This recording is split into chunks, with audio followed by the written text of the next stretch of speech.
오늘은 눈물이 가득한 삶의 이유라는 제목으로 함께 말씀을 나누기를 원합니다. 여러분, 살다가 보면 눈물이 나는 경우가 참 많이 있습니다. 여러분은 눈물이 많은 편인가요? 아니면은 눈물이 없는 편인가요? 많은 편이세요? 네. 많은 편도 있고 또 강팍한 마음, 감정에 메마른 여러분, 저는 이렇게 보기와는 다르게 눈물이 많은 편이에요. 요새는 뭐 드라마 볼 때도 울기도 하고, 요새는 뭐 그런 페이스북에 보면 아주 감동 있는 스토리들을 또 올려놓을 때 눈물이 나기도 합니다. 눈물이 나는 이유에 여러 가지 이유가 있겠지만 마음을 먹은 대로 잘 되지 않았을 때 우리는 울게 되지요. 그래도 굉장히 슬프게 울게 됩니다. 내가 바라고 원하는 대가를 경험하지 못하게 되고 또 실망하게 되면 우리는 자연스럽게 눈물이 나는 것입니다. 여러분, 어려운 시절을 한번 생각해 보면 마음 먹은 대로 되지 않았을 때 우리가 울게 되는 경우들이 참 많죠. 제 경험을 좀 바탕으로 얘기한다면 처음으로 만든 레고가 설명서와 다른 모습이었을 때 굉장히 많이 울었어요. 분명 성이어야 되는데 무슨 그 벽돌 하나를 만들어 놓은 것이죠. 분명히 레고는 비싼 값어치를 하는 장난감이어야 하는데 제 손에 들어오니까 그냥 벽돌처럼 되어버린 거예요. 얼마나 울었는지 몰라요. 그게 성모습으로 변할 때까지 울었던 것 같습니다. 얼마만큼 그 아버지가 힘드셨겠어요. 엄마랑 애는 계속 울고 성을 달라고. 근데 벽돌로 만들어놨으니 그걸 다 해체한 다음에 다시 조립하기 시작한 것이죠. 그리고 소풍 가던 날 기억납니다. 여러분, 첫 번째 소풍에 대한 기억이 있습니까? 저는 첫 번째 소풍에 대한 기억이 어떤 기억이었냐면 너무 들떴어요. 그래서 막 옷도 걸어놓고요, 가방도 걸어놓고요, 신발과 양말을 다 정리해서 이거 입고 가겠다고 막 엄마한테 선포했습니다. 아침에 7시에 깨워달라고, 내가 날씨를 보겠다고 했는데 그날 비가 왔어요. 소풍이 취소가 됐어요. 얼마나 울었는지 몰라요. 또 출장 가셨던 아버지 손에 막 장난감이 올 거라고 막 기대를 했던 거예요. 근데 아버지가 빈손으로 들어왔을 때 얼마나 원망스러운 눈으로 쳐다보며 울었는지 모릅니다. 여러분은 어렸을 때 장난감으로 어떤 거 받기를 원하셨어요? 여러분, 혹시 장난감 선물로 현미경을 받아본 적 있으십니까? 인생의 가장 큰 충격이었어요. 배춧잎을 따오시더니 관찰하게 하셨어요. 내가 어렸을 때 이걸 얼마나 갖고 싶었는지 아냐고. 나는 총을 갖고 싶었다고. 근데 총은 다 필요 없다고. 이걸 봐야 된다고. 저는 어렸을 때 선물로 지구본도 받아봤어요. 저희 아버지는 한결같으셨어요. 역사책도 받아봤습니다. 기대하던 바와 전혀 다른 것을 받았을 때 우리는 눈물을 흘리게 되죠. 반면 아주 오랫동안 기다렸던 일이 우리에게 나타나기 시작하면 그때 우리는 감격의 눈물을 흘리기도 합니다. 내가 원했던 것이 이루어져서 원하던 것보다 훨씬 더 좋은 것을 또 받았을 때 우리는 감격하여 눈물을 흘리게 되죠. 그렇다면 우리의 신앙으로 좀 돌아와서 이야기를 해보기를 원해요. 우리의 신앙에서 우리가 기대하는 바가 무엇인가요? 여러분의 신앙에서 어떤 일들이 일어나기를 소망하고 계십니까? 무엇을 기대하고 있나요? 믿음의 여정의 길을 가다가 이게 눈물을 흘린 경험들이 혹시 있나요? 내가 어떤 신앙을 가지기를 원하고 또 어떤 모습으로 신앙이 성장되기를 원하는지 우리는 스스로에게 좀 질문할 필요가 있는 것이죠. 믿음으로 우리는 살아가야 합니다. 그리고 믿음을 갈망해야 하는데 우리는 어떤 믿음의 갈망을 또 마음 가운데 기대하는 마음으로 또 그것이 이루어지기를 간절한 마음으로 눈물을 흘리고 있는지 함께 살펴보기를 원합니다. 믿음의 사람으로 살아가는 삶에 우리가 기대하고 바라는 것들이 전혀 이루어지지 않고 있지는 않습니까? 내가 이렇게 믿음으로 살기를 원하는데 그것대로 되지 않는 거예요. 혹 내가 생각하는 믿음의 형태와 말씀이 그 말씀하고 있는 그리스도인의 삶이랑 너무 달라서 내 삶이 말씀과 너무 다른 거예요. 그래서 힘들어하고 있지는 않는지 우리는 오늘 우리의 신앙의 현주소를 좀 살펴보기를 원해요. 오늘 말씀 첫 번째 포인트로 우리가 함께 알기를 원하는 것은 그리스도인의 고난은 하나님의 영광의 통로가 된다라는 거예요. 굉장히 쉬워 보이는 말이고 여러 번 들었던 말이죠. 이 통로라는 단어가 교회에서 사용되는 것이 얼마 되지 않아요. 축복송 중에 당신은 하나님의 언약 안에 있는 축복의 통로, 그러면서 이제 통로라는 얘기를 많이 쓰기 시작했죠. 그래서 저는요 그 찬양 들었을 때 제 마음속에 이런 마음이 있어요. 주님 깨끗한 통로 되게 하여 주옵소서 말해서 기도했던 기억이 납니다. 죄로 가득한 막혀있는 통로가 되지 않게 하여 주옵소서 뭐 그렇게 기도했던 기억이 나요. 얼마만큼 기도했냐 하면 정말 마르고 닳도록 기도했어요. 그런데 정말 제가 제 삶에 하나님의 영광을 드러내는 통로가 되고 있을까라는 현재 주소에서 질문해 본다면 물음표가 많이 있을 때가 있습니다. 거룩하고 아름다워야 되는데 내 삶이 거룩한가? 과연 내 삶이 죄에서 자유하였는가? 과연 나는 정말 주님의 뜻에 합당한 인생으로 살기로 결단하고 있는데 그렇게 살아가고 있는가? 그 질문을 오늘 하면서 시작하길 원하는 것이죠. 18절 말씀을 함께 읽어보겠습니다. 함께 읽습니다. 시작. 현재의 고난은 앞으로 우리에게 나타날 영광과 좋게 비교할 수 없다고 생각합니다. 여러분 바울은 이 18절의 말씀을 통하여서 하나님의 영광이 우리의 삶을 통하여 드러날 것을 선포하고 있어요. 여러분 제가 여러분을 축복합니다. 하나님의 영광이 여러분의 삶에 드러날 것입니다. 할렐루야. 아멘으로 받으세요. 할렐루야. 그럼 그게 어떻게 드러나는가? 이게 질문인 것이죠. 이 세상을 살아갈 때 하나님의 영광이 내 삶 가운데 드러나기를 바라지 않는 사람은 없을 거예요. 예수 그리스도를 왜 믿냐 하면 최고의 날 하나님의 축복하시는 그 현장에서 내가 하나님 앞에 영광을 돌리고 싶어하는 그 갈망이 있는 것이죠. 연예인들이 연예대상에서 막 수상할 때마다 먼저 하나님 아버지께 영광을 올려드립니다 라는 그 영상이 편집되어 있는 거 혹시 보신 적 있으십니까? 뭐 한 3, 40초의 영상인데 계속 그것만 나오는 거예요. 엄청난 감동이 있어요. 소름이 막 돋고요. 여러분 우리가 마지막 인생을 살고 하나님 품에 안겼을 때 그 끝내라의 모든 것이 하나님의 영광이었습니다라고 자신 있게 고백할 수 있는가? 여러분 우리는 하나님의 영광을 위하여서 살아가야 하는 존재인데 그럼 그것을 어떻게 이루어낼 수 있는가? 거기에 대한 질문의 답을 우리가 가지고 있어야 된다는 것이죠. 할렐루야. 이 내용을 조금 더 이해하기 위해서는 17절 말씀을 함께 더 살펴봐야 합니다. 17절 말씀인데요. 우리가 한 목소리를 한번 읽어보겠습니다. 시작. 우리가 자녀이면 또한 상속자입니다. 우리가 그리스도와 함께 영광을 받기 위해 그분과 더불어 고난을 받으면 우리는 상속자예요. 그리스도와 함께 상속자가 됩니다. 상속자라는 단어가 아주 중요해요. 여러분 로마서를 읽을 때 이 상속자라는 단어가 가끔 등장합니다. 그때 함께 견주어서 등장하는 것이 그리스도와 함께 상속자 된 것이다. 즉 하나님의 자녀가 되는 권세가 우리 가운데 어떻게 됐다? 주어진 것이다. 옆에 있는 분들이 이렇게 한번 선포할까요? 당신은 하나님의 자녀입니다. 아멘. 그럼 상속자예요. 그럼 그 상속자가 되기 위해서 우리가 해야 하는 것이 무엇일까?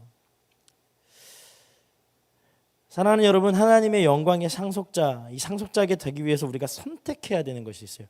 선택해야 되는 것. 그것은 바로 주와 함께 고난을 받기를 선택해야 해요.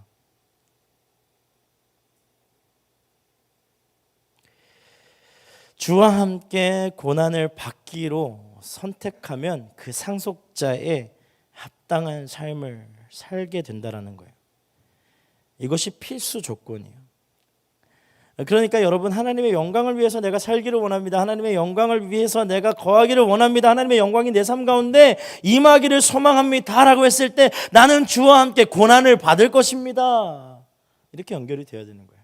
할렐루야. 사람은 누구나 칭찬받기를 원하죠. 세상에서 칭찬받는 거 너무 달콤하죠. 세상이 주는 칭찬을 받기 위해서는 우리는 매일 땀을 흘리며 노력합니다. 여러분 어제도 노력하셨고 그제도 노력하셨고 쳇바퀴처럼 계속 노력하고 있죠. 무엇을 위해서요? 세상이 주는 칭찬을 듣기 위한 삶을 우리는 끊임없이 살아가고 있지 않습니까? 그러나 오늘 성경은요 하나님의 영광을 위해서 주와 함께 고난을 받으라라고 말씀하고 있어요. 명령인 것이죠. 주를 위해 고난을 받는 것은 세상 가운데 살아갈 때 하나님 편에 서는 것, 그것이에요. 세상에서 살아갈 때 하나님 편에 서는 것, 그것이 바로 하나님과 함께 주님과 함께 고난을 받는 것이죠. 하나님 편에 서기 시작하면요 세상은 우리를 미워하고 싫어합니다. 세상의 기준이 아닌 하나님의 기준으로 세상을 살아가면 세상에서 손해보는 일이 한두 가지가 아닌 것이죠. 그럼에도 그것을 선택해야 합니다. 그 고난이 주는 어려움보다 이후에 우리에게 주어질 영광이 더 크고 비교할 수 없는 가치가 있기 때문이에요. 여러분, 믿음의 가치와 세상의 영광의 가치를 동일시하거나 혹은 믿음의 가치를 세상의 가치보다 더 저급으로 생각하고 있는 크리스찬들이 오늘날 너무나도 많죠. 여러분은 이 믿음의 가치를 어디에 놓고 계십니까?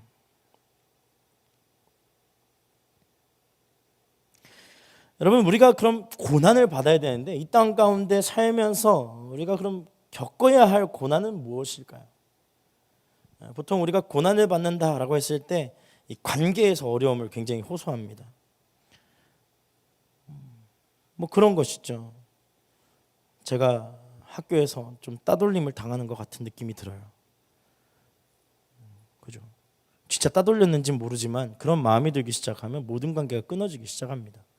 아무도 그에게 와서 내가 너 싫다라고 얘기하지 않았는데 내 마음부터 그렇게 먹기 시작하면 고갈되죠. 감정이 고갈되고 그 다음에 어두움으로 자꾸 들어가는 거예요. 우울증이 생기고 불안 증세가 올라옵니다. 그런데 여러분, 그것이 주님을 위한 고난이 아니라 주님과 함께 고난받는 것은 관계적인 요소를, 인간의 관계적인 요소를 떠나서 주님과의 관계적인 요소에 집중할 때 비로소 고난을 받기 시작하는 거예요. 나 조금 부족한 것 같아, 사람들이 날 싫어하는 것 같아, 그게 고난의 시작이 될 수가 없는 거예요. 왜냐하면 그것은 나의 심리적인 문제이죠. 그러니까 이 고난을 받는다라는 것은 주님을 선택한 것 때문에 받는 고난을 의미하는 거예요. 그러니까 우리가 이 땅에 살아가면서 이 받게 되는 고난, 어떤 것이 있냐면 먼저 예수 그리스도를 믿음으로 겪게 되는 고난이에요. 여러분, 예수를 믿으면 고난을 받을 수 있습니다. 그죠? 예수를 믿으면 세상과는 다른 선택을 해야 하기 때문에 고난을 받을 수 있어요. 그러면은 여러분은 그 고난을 받고 있습니까? 아니면 그 고난을 무시한 채 세상과 타협하고 있습니까? 세상 사람들은 믿음을 가지고 살아가는 것이 지혜롭지 않다, 시간 낭비다라고 얘기하면서 우리를 비방하며 조롱합니다. 야, 너 맨날 교회 가냐? 저 예전에 진짜 많이 들었던 얘기예요. 교육자가 되기 전에 청년 때 맨날 교회를 가니까 너 맨날 교회냐? 또 교회냐? 어디야 우라마 교회.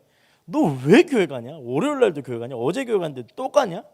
뭐 그런 얘기를 굉장히 많이 들었어요. 그런데 저는 교회가 좋았어요. 교회가 좋다라는 게 단순히 교회에 있으면 안전하고 교회에 있으면 편하고 이게 아니라 교회에서 하나님을 예배하고 찬양하는 것이 제 인생의 가장 큰 기쁨이었어요. 그 어떤 것도 있고과는 바꿀 수 없었어요. 그렇다면 제가 방황을 하지 않았을까요? 방황할 때도 많았죠. 근데 결국 내 기쁨의 그 시작이 교회였어요. 예배였어요.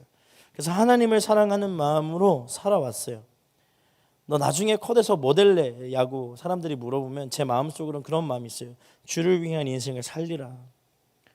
그렇게 얘기하면요, 저희 어머니도 저를 혼냈어요. 야, 그건 그렇고 네 꿈은 있어야 될 거 아니냐, 이런 얘기를 하셨어요.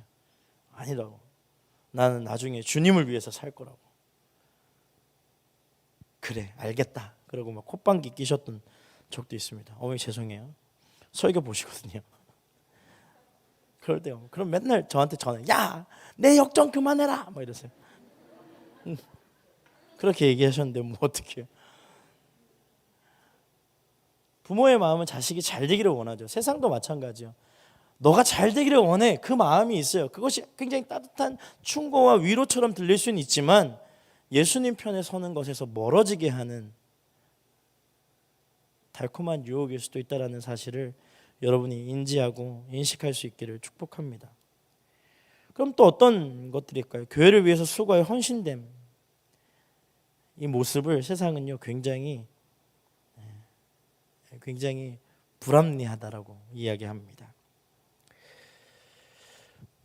그러면 교회를 섬기는 것이 굉장히 치욕스럽고 수모스럽게 세상 사람들은 이야기해요. 야, 너 너무 믿지 마라, 뭐 이런 얘기를 많이 합니다. 야, 예수님 믿어도 돼. 그런데 너무 깊게 가지 마라. 굉장히 어떻게 보면 종교를 하나의 취미생활처럼 해라라는 유혹처럼 들리죠.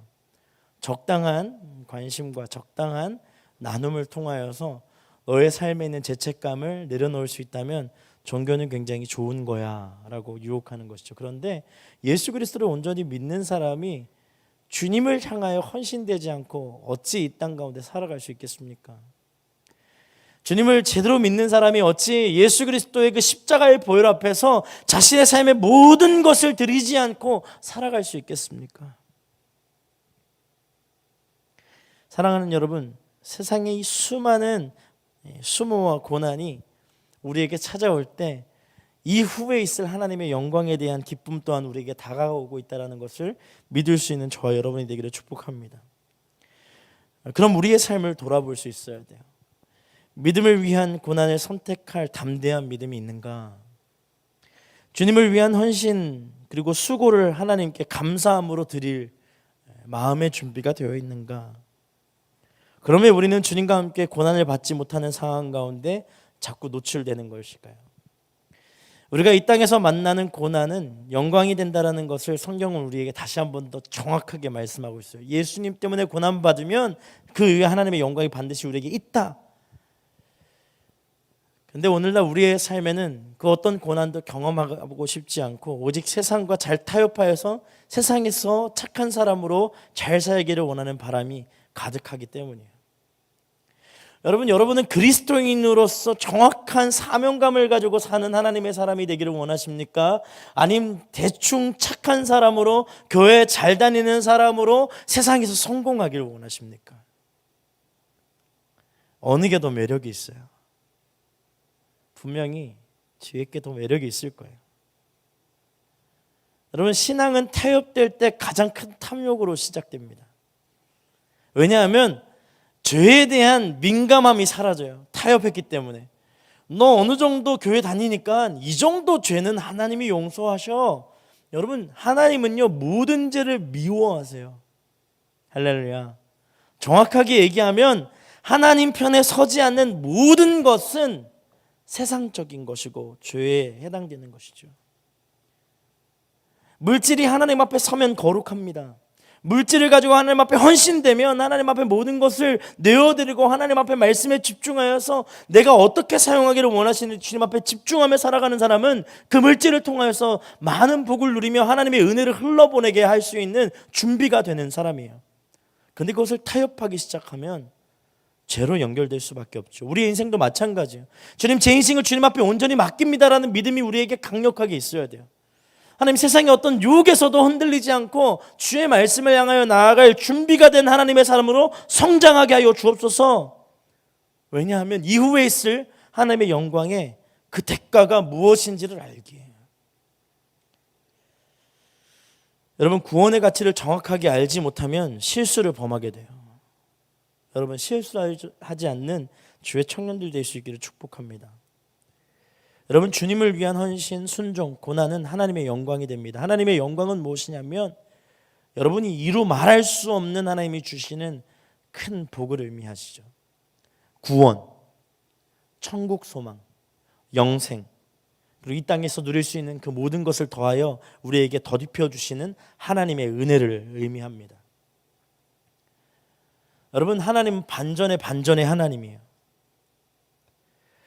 하나님을 믿는다라는 것은 이 고난의 끝에 있는 하나님의 영광을 또한 믿는다라는 것을 의미하는 것이죠. 사랑하는 여러분, 고난받기 그리고 순종하기 그리고 헌신되기를 이 마음 가운데 심을 수 있는 청년의 시기를 맞이할 수 있기를 축복합니다. 옆에 있는 분들에게 이렇게 한번 선포합시다. 고난 받으십시오. 순종하십시오.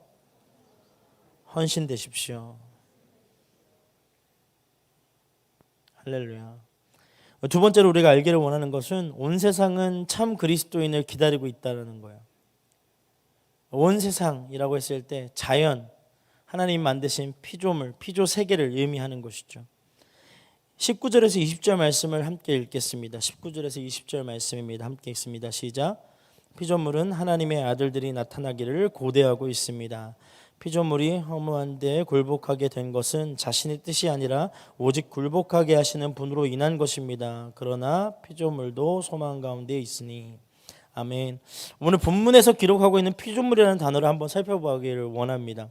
우리 본문에 기록된 피조물이라는 단어는요, 하나님이 창조하신 모든 세계를 의미합니다.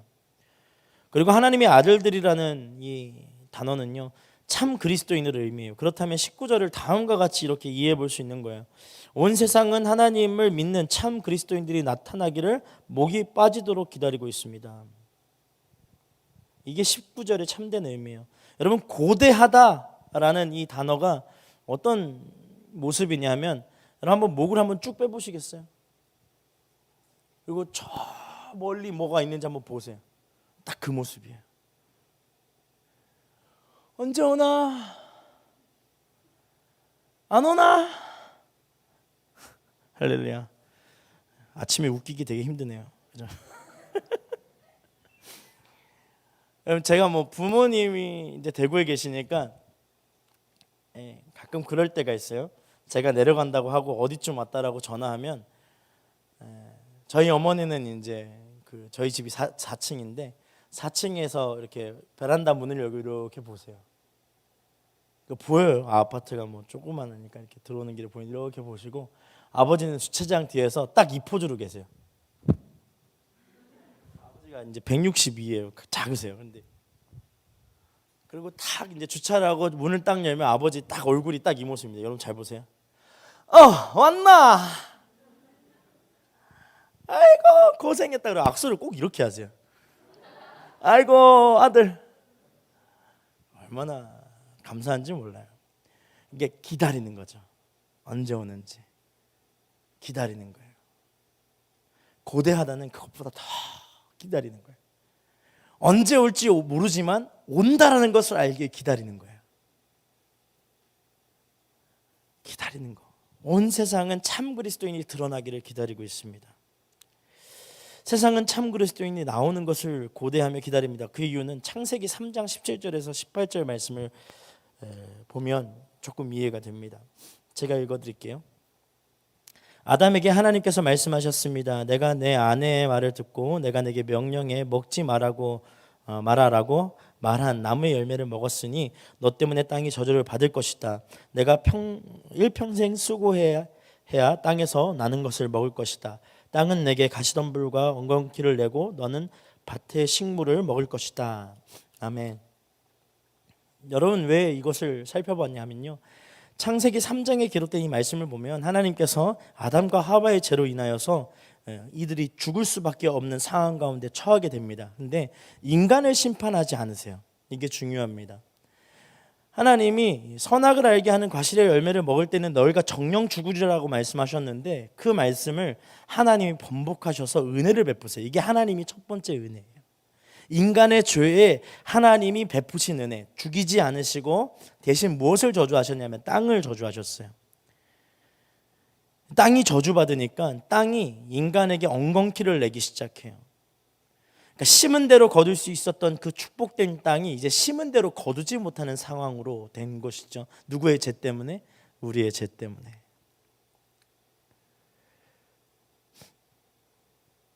여러분, 땅은 인간의 죄로 인하여서 인간과 함께 타락하기 시작하였고, 인간은 하나님의 창조하신 본래의 모습으로 돌아올 때 하나님 만드신 이 피조 세계도 하나님의 창조하신 모습으로 돌아올 수 있게 되는 것이죠. 즉 온 세상에 하나님의 자녀로 거듭난 참 그리스도인을 통하여서 회복될 수 있는 것을 성경은 선포하고 있는 거예요. 바로 여러분을 통하여서 이 땅이 회복되기 시작할 것입니다. 오늘 우리가 살아가는 세상은요, 하나님의 말씀의 질서를 떠나서 인간의 욕심으로 가득 채워지고 있어요. 이 성적 윤리와 규범을 인간이 스스로 세워나가고요, 타락한 성윤리와 평등이라는 단어를 교묘하게 섞어서 하나님의 거룩한 말씀의 질서를 무시하게 합니다. 또한 인간의 욕심으로 인하여서 자연이 파괴되어 가고 이상기온 현상으로 여러 가지 재난들이 우리에게 일어나고 있죠. 이런 현실 속에서 우리는 하나님의 자녀로 살아가고 있다는 거예요. 그렇다면 오늘 우리는 어떤 모습으로 믿음을 가지고 나아가야 할까요? 그리스도인들이 저 참된 그리스도인으로 변화되어야 하는 시대 가운데 살고 있다는 거예요. 그래서 여러분, 거룩에 거룩을 더해야 하는 거예요. 할렐루야. 이 세상이요 굉장히 교묘해졌습니다. 여러분, 세상이요 지금 끊임없이 외치는 게 무엇이에요? 정의예요. 정의. 정직이에요. 정직. 그거 원래 누가 외쳤던 거예요? 교회가 외쳤던 거예요. 근데 여러분, 세상이 말하는 정의와 정직을 잘 살펴보면요 그 안에 모순이 굉장히 많아요. 결국 자신의 유익을 취하기 위한 거룩이고 자신의 유익을 취하기 위한 정직이에요. 그 탐욕에서 시작된 전직이 진짜의 정직이 될 수가 없는 이유가 바로 여기에 있는 것이죠.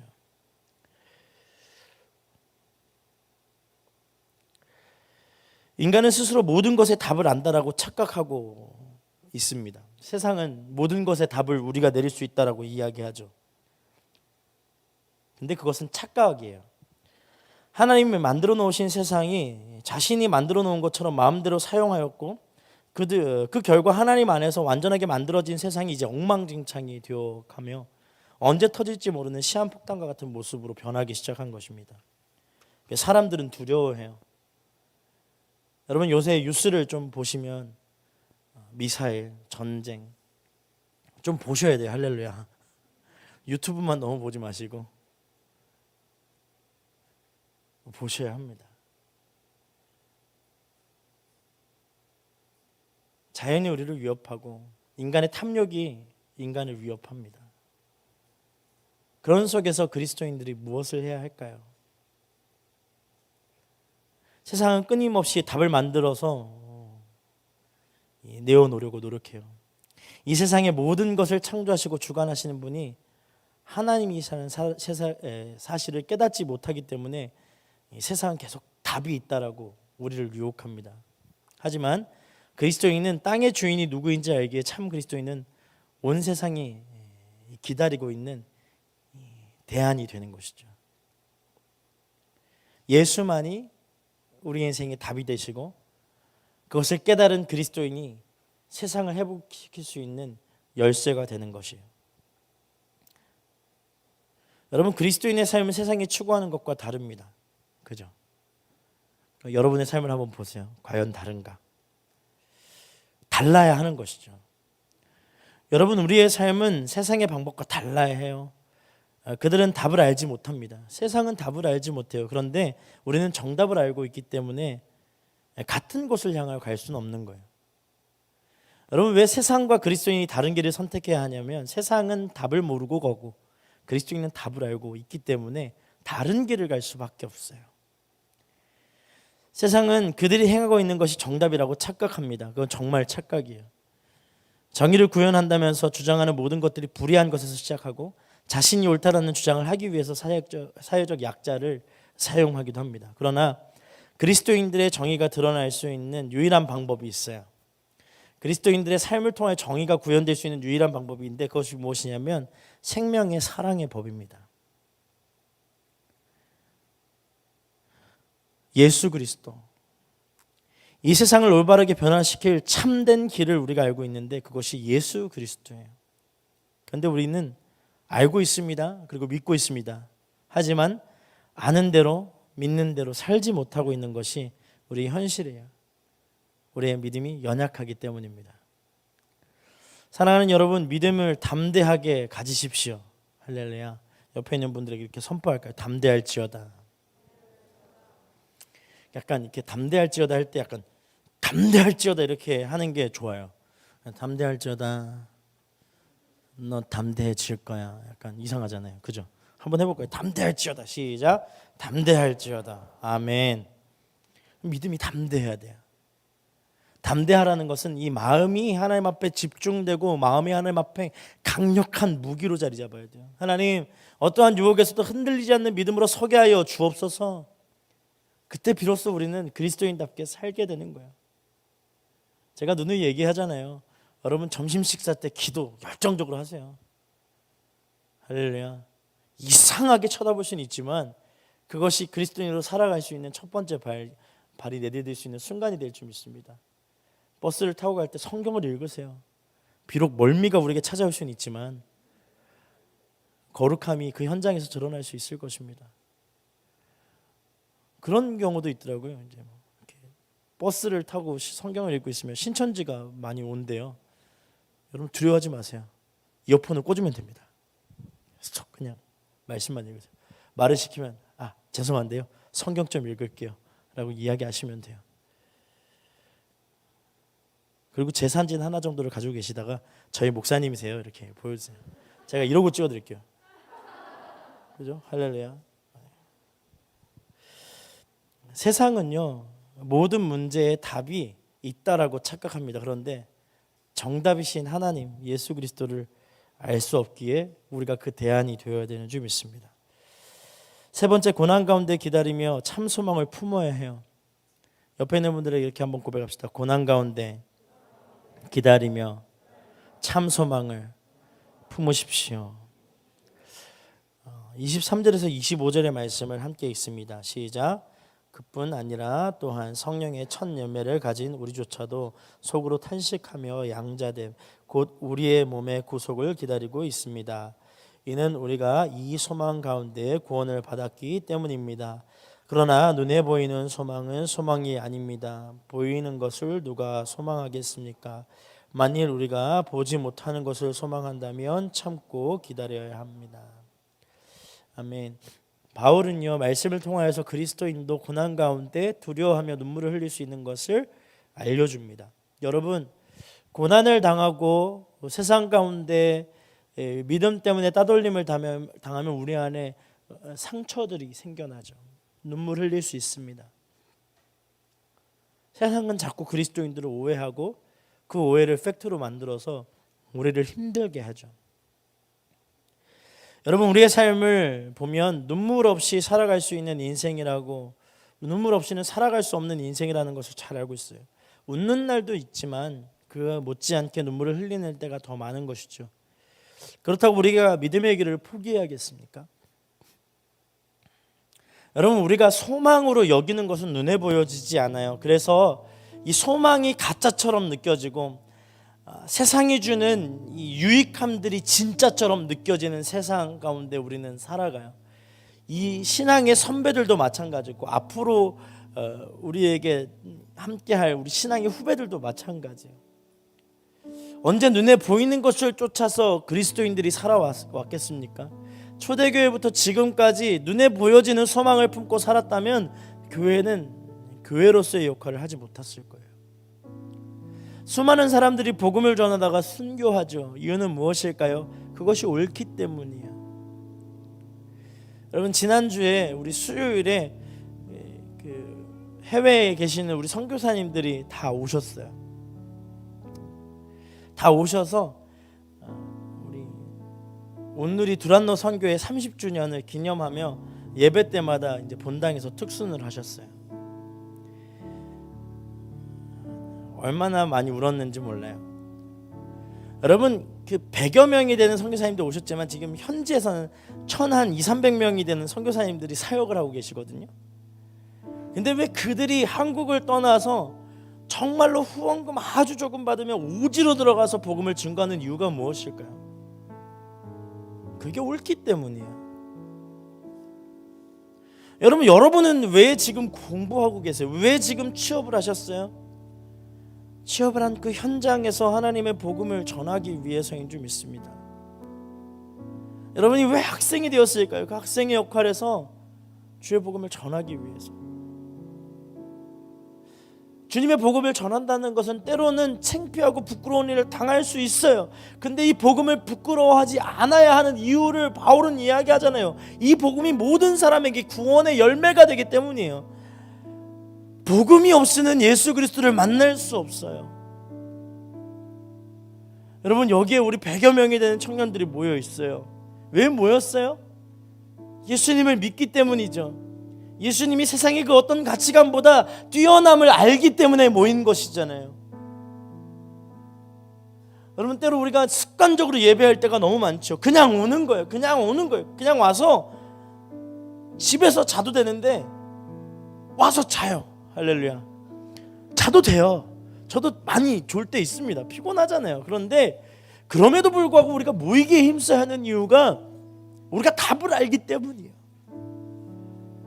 세상에 주는 돈도, 세상에 주는 명예도 이것과는 바꿀 수 없는 거예요.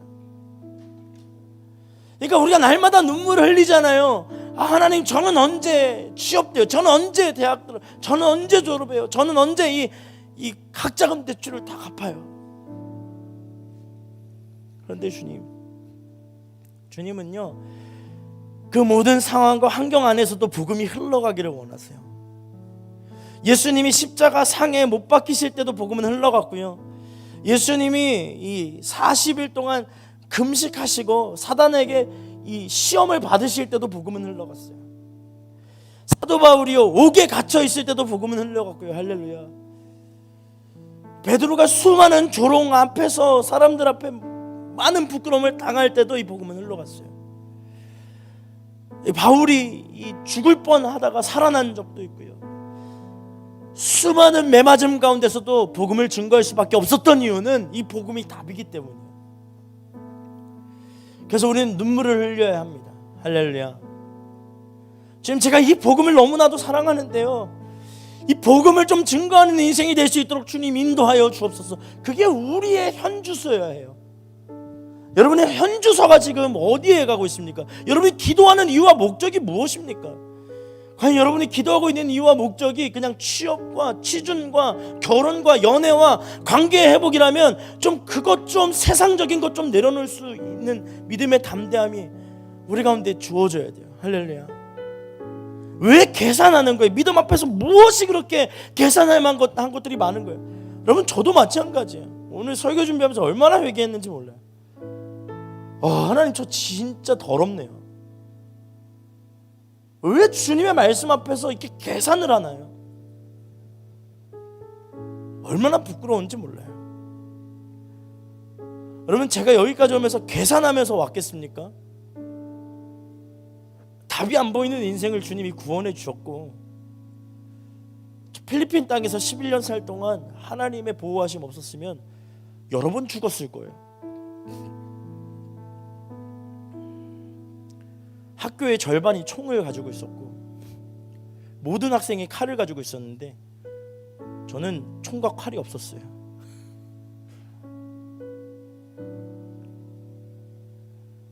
굉장히 위험한 학교였어요.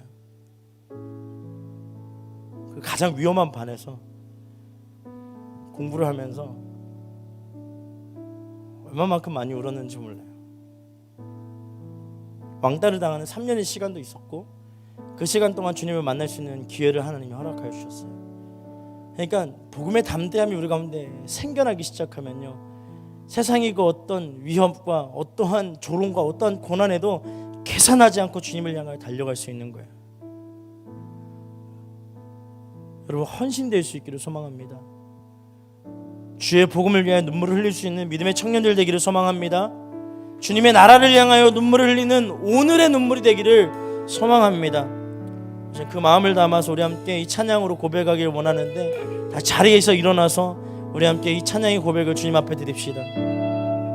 우리 오늘 눈물로, 우리 오늘 눈물로 하늘에 씨앗을 심는다.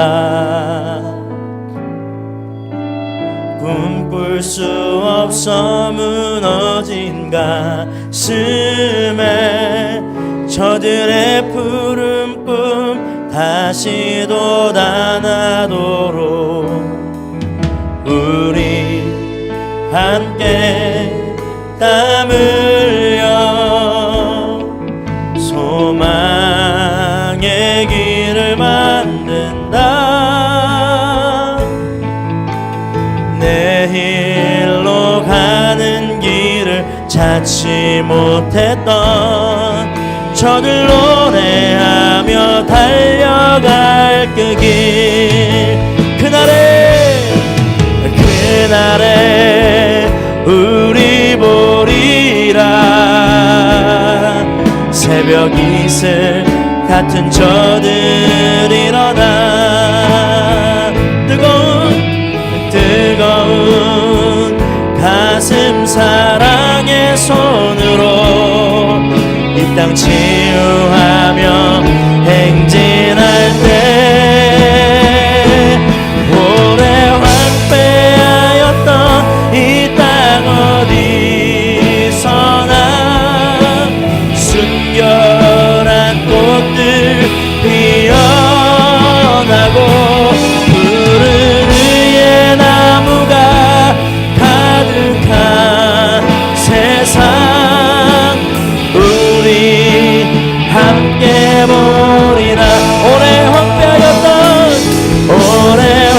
황폐하였던 이 땅 어디서나 순결한 꽃들 피어나고 푸른 의의 나무가 가득한 세상 우리 함께 오래 황폐하였던 이 땅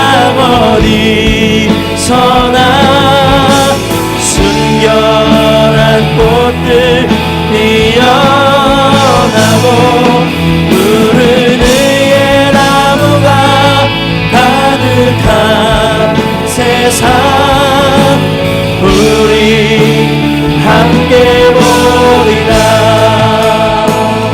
오늘 시간 우리 기도하며 나아갈 때 여러분 오늘 우리 눈물을 흘릴 준비가 되어야 됩니다. 할렐루야. 여러분 가기 싫잖아요. 세상이 원하는 길을 선택하고 싶은데 오늘 말씀은 주님의 길을 선택한 백성들을 세상이 기다리고 있대요. 참 그리스도인을 세상이 기다리고 있대요. 그러면은 이 길을 가기 위해서 우리가 헌신되어야 되고 우리가 하나님 앞에 순종되어야 되고 고난도 맞이할 준비가 되어야 되는데 하나님 그 눈물을 받으사 하나님의 영광으로 바꾸어 주옵소서. 할렐루야. 여러분 준비된 하나님의 크리스찬들 될 수 있기를 축복합니다. 오늘 시간 기도하며 나아갈 때 하나님 눈물로 이 길을 걸어가게 하여 주옵소서. 고난 위에 있을 하나님의 영광을 바라보는 믿음의 청년들 되게 하여 주옵소서. 성령의 능력으로 임하사 내 능력이 아닌 주의 말씀의 능력을 입어 걸어가게 하여 주옵소서. 주의 한번 부르짖고 통성으로 기도하며 나아갑니다. 주여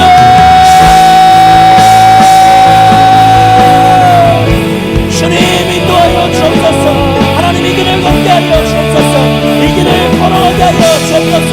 내 생각을 내려놓고 내 삶을 주님 앞에 드리며 하나님 헌신된 믿음과 마음으로 주님 앞에 나아갈 때 역사하여 주옵소서. 역사하여 주옵소서. 은혜를 부어 주옵소서. 성령의 사람들로 거듭나게 하여 주옵소서. 믿음의 길을 걸어가야 되는데 하나님 세상의 길을 걸어간다며 하나님 우리 안에 있는 이 구원의 감격이 어무양할 수 있겠습니까? 주님 인도하여 심어놓으셔서 하나님의 길을 걸어가는 주의 청년들 되게 하여 주옵소서. 믿음의 길을 걸어가는 주의 백성들 되게 하여 주옵소서. 성령의 충만한 믿음의 사람으로 변화시켜 주옵소서. 하나님 변화시켜 주옵소서. 변화시켜 주옵소서. 변화시켜 주옵소서. 주님을 향한 믿음으로 하나님 회복되게 하여 주옵소서. 주의 역사하여 주옵소서. 성령의 기름을 부어 주옵소서. 강력하게 말씀하여 주는 주의 능력 주의 사랑이 넘쳐나게 하시고 은혜 위에 넘치는 주의 말씀으로 회복되게 하여 주옵소서. 주의 길을 걸어갈지어다. 주의 길을 걸어갈지어다. 하나님 앞에 헌신된 믿음으로 서게 하여 주옵소서. 하나님 앞에 헌신된 믿음으로 서게 하여 주옵소서. 강력하게 채우소서. 채우소서. 주님 인도하여 주옵소서. 더 강력한 사망을 끊고 나아가게 하여 주옵소서. 믿음의 반석 위에 세워진 인생이 되게 하여 주옵소서. 주여 인도하여 주옵소서. 믿음의 길을 걸어갈지어다. 믿음의 길을 걸어갈지어다. 주님 인도하여 주옵소서. 그럼 오늘 시간 우리 다시 한 번 더 기도하며 나아갈 때 여러분 우리가 이 하나님의 길을 걸어갈 때 반드시 선택과 집중을 해야 합니다. 그러니까 선택과 집중이라고 하였을 때 수많은 것들 중에서 내가 무엇을 먼저 선택할 것인가가 아니라 이 수많은 것들 중에서 내가 무엇을 내려놓아야 하는가에 집중이 더 필요한 것이죠. 여러분 마음 가운데 놓지 못하는 세상적 가치관들을 나열해 보십시오. 내가 절대로 이것을 놓으면 죽을 것 같은 그것을 먼저 손에서 놓을 준비가 되어 있어야 돼요. 그것을 놓고 하나님이 지금도 우리를 붙잡고 계시는 그 손을 강력하게 붙잡을 준비가 되어 있어야 됩니다. 할렐루야. 아멘. 여러분, 그거 놓는다고 죽지 않아요. 그거 놓는다고 망하지 않습니다. 주님의 손을 놓으면 망하는 거예요. 주님의 길을 선택하지 않으면 죽음의 길을 선택한 것과 같은 것입니다. 사단이 우리에게 그렇게 유혹을 줘요. 야, 너 그거 없으면 살 수 있겠냐? 살지요. 너 그거 없으면 안 되지 않냐? 안 될 게 어디 있습니까? 주님이 나와 함께 하시는데, 만군의 여호와 되시고 나를 인도하시고 나를 위하여 모든 것을 내어주신 예수 그리스도를 믿는 믿음이 우리 가운데 있는데, 불가능한 것이 무엇이겠습니까? 가장 우선되는 것이 예수 그리스도여야 하여. 할렐루야. 오늘 시간 주님을 의지하고 주님을 선택할 수 있는 믿음이 우리 가운데 임하게 하여 주옵소서. 하나님, 나를 통하여 이 온 세상이 변화되기를 소망하기를 원합니다. 하나님, 내가 주님 앞에 서는 믿음의 이 선택이 부끄럽지 않을 수 있도록 강하고 담대한 믿음을 부어달라고 주여 세 번 부르짖고 동성으로 기도하며 나아갑니다. 주여, 주여, 주여. 주님 인도하여 주시고 도와주옵소서. 성령의 사람들과 만나게 하여 주옵소서. 오직 하나님의 말씀을 하나님 앞에 나아가는 믿음의 모습들 되게 하여 주옵소서. 강하고 담대할지어다. 강하고 담대할지어다. 주님, 우리 안에 있는 믿음의 하나님 선포가 우리의 삶을 변화시키시는 하나님의 인도하심이, 하나님 정말 강하고 담대하게 주님 앞으로 나아가는 공동가 되게 하여 주옵소서. 하나님, 우리의 연약함을 주님 앞에 고백합니다. 하나님, 우리의 연약함을 주님 앞에 고백하며 나아갑니다. 성령 하나님 인도하여 주시고 역사하여 주셔서 강력한 주의 손길에 우리 모든 삶을 맡겨드리게 하여 주옵소서. 맡겨드릴지어다. 맡겨드릴지어다. 두려워하지 마라. 두려워하지 마라. 주님 말씀하여 주시는 강력한 믿음 서게 하여 주옵소서. 주님 강력한 믿음으로 서게 하여 주옵소서. 임하소서, 임하소서, 임하소서. 주님 더 강력하게, 더 강력하게 임하소서. 주님의 은혜와 주님의 사랑, 주님의 성령의 채우심으로 하나님 임하여 주옵소서. 임하여 주옵소서. 임하여 주. 사랑하는 내 아들아, 내 딸아, 내가 너와 함께합니다. 말씀하시는 그 주님의 음성에 귀를 기울이게 하여 주시고 믿음의 담대함을 가지고 서게 하여 주옵소서. 성령의 충만한 은혜를 가지고 서게 하여 주옵소서. 주님, 흔들리지 않게 하여 주옵소서. 흔들리지 않게 하여 주옵소서. 담대하게 하여 주옵소서. 담대하게 하여 주옵소서. 주여, 주여,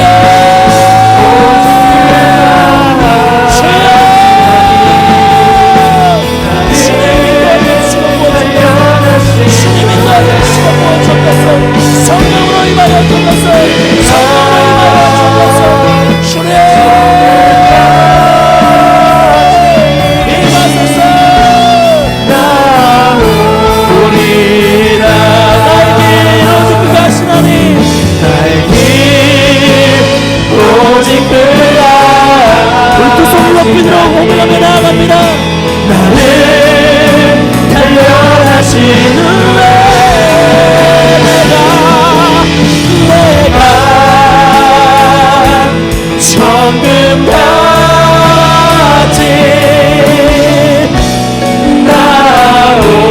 나오리라. 나의 길, 나의 길 오직 그가 하시나니, 나를 단련하신 후에. 여러분의 목소리를 고백하십시오. 내가 정금같이 나오리라.